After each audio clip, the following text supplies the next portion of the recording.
Հավեց։ Պարոն վարչապետ, ուղղակի մեկ դիտարկում ջերմատնային տնտեսությունները, որի մասին մենք խոսում ենք, որոնք հագեցած են առաջադեմ ամենաբարձր հագեցածություն ունեցող տեխնոլոգիաներով, իրենց մոտ գերակշիռ մասում նաև ներդրված է Global Gap սերտիֆիկացման համակարգը, որ իրենք ունեն այդ սերտիֆիկացումը։ Ինչպես նաև էկոնոմիկայի նախարարությունը նաև առաջարկում է մի ծրագիր, որի շրջանակում նմանատիպ սերտիֆիկատների եւ միջազգային ստանդարտներին համապատասխանող սերտիֆիկատների ձեռքբերումը ծախսերի 50%-ը փոխհատուցում է։ Իհարկե մենք օրինակ այգետերի հետ երեք քննարկում էինք իրականացնում եւ այգետերը մի քանի լրացուցիչ դրույթներ նշեցին, որը մենք իհարկե հաշվի կառնենք, նաեւ այն ավելի լայն կիրառության տալու նպատակով։ Շնորհակալություն։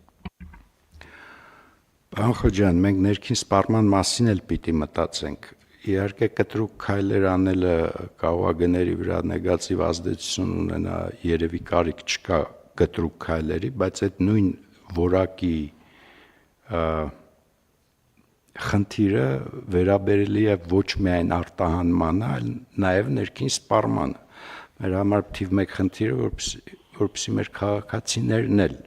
սպառեն առաջնակարգ որակի արտադրանք։ Եվ այդ իմաստով, երբ որ մենք սահուն ներսը ներդնենք համակարգը եւ պատշաճ վերահսկենք որակի ստանդարտի,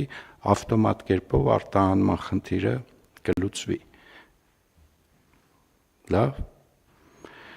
Հիմա ես կարծում եմ, որ հաջորդ առաջնային հարցը դա մրգեր, խմիչք, հանքային ջրերն է, որը կրկնեմ, եթե պատրաստ ընկալումը արդեն հստակ է մեր համար, կարող են գրավոր ընթացակարգով շրջանառության մեջ դնել նաև այդ ապրանքատեսակների համար